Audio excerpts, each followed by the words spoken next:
अस्सलाम वालेकुम तमाम व्यूअर्स राती मेरी तरफ बहुत बहुत अस्सलाम वालेकुम। तो मैं जनाब अपनी वीडियो ना देने की वजह तो मेरी वालदा साहब फोत हो गए सन, तो मैं तकरीबन महीना डेढ़ महीना मंजर तू आउट रहा। तो तमाम दोस्तों की मेरी तरफ बहुत बहुत अस्सलाम वालेकुम। तो सब दोस्तों की गुजारिश है कि मेरे वालदा वास्ते दुआ भी करना। तो अज मैं हाज़र होया, तो कल एक 2-4 दिन पहले या 10 दिन पहले जी वर्कशॉप हुई है, उसने एक तोकीर सन्यासी साहब ने बयान किया एक नुस्खा कि वापसी पारे ना। तो मैं इश्तियाक होया कि जनाब अली बहुत अच्छा नुस्खा उन्हें बयान किया।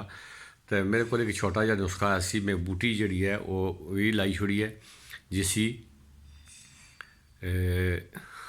जी कटाई कलां भी आखने।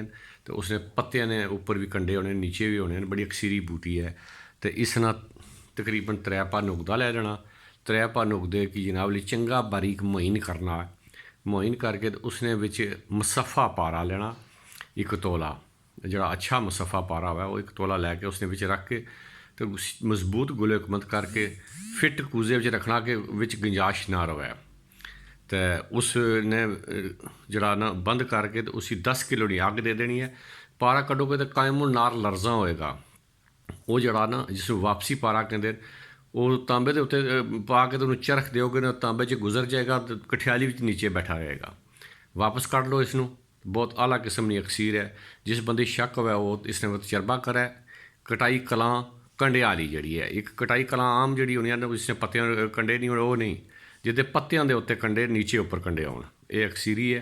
तो मैं ये जनाब बाबा नाई मैदर साहब की एक तोहफा भेजा कि ये दोस्तों की शेयर भी करो। तो जनाब दसो कि ये एक चीज़ इस तरह की बन जानी है और बहुत अच्छी और बड़ी अक्सीरी चीज़ है। तो माजरत कि मैं काफ़ी टाइम इस फील्ड चूँ कर हाज़र रहा। तो इंशाल्लाह छोटे छोटे टाइम तो बाद ये वीडियो आनी रही सन। तो ये जनाब अली बाबा नाई मैदर साहब की मैं दसा कि इस बूटी नाल टच करके तो ये मेरा पैगाम जड़ा ये भी लोड कराना। तो सब दोस्तों की जनाब गुजारिश है कि अगर किसी की शक हुआ तो मेरा नंबर जड़ा 0312 95 32 772। तो मेरे चैनल जड़ा उसदे उत्ते भी जड़ा मैं लोड की है, उत्थे वापसी पारा जड़ा बूटी है उस नंबर जिक्र मौजूद है। तो उत्थे भी चेक कर सकने हो, मेरे नाल कनैक्ट भी कर सकने हो। तो अगर किसी की कोई शक हो तो उस रब्ता भी कर सकना। तो ये जनाब एक खास तोहफा है मैं पेश किया है। बाबा नाई मैदर साहब मेरे उस्ताद मोहतरम जनाब उन्होंने दसिया कि दो टच करके गठी लान के तुहाडे नाल जनाब तुसी देखो वापसी पारा बड़ी अक्सीर चीज़ है। वस्सलाम वरहमतुल्लाहि वबरकातुहू। दोस्तों क्या हाल खैर है, मैं हकीम मोहम्मद अख्तर। मैं जनाब इस वेले एक जंगल ही फिरना सा पिया।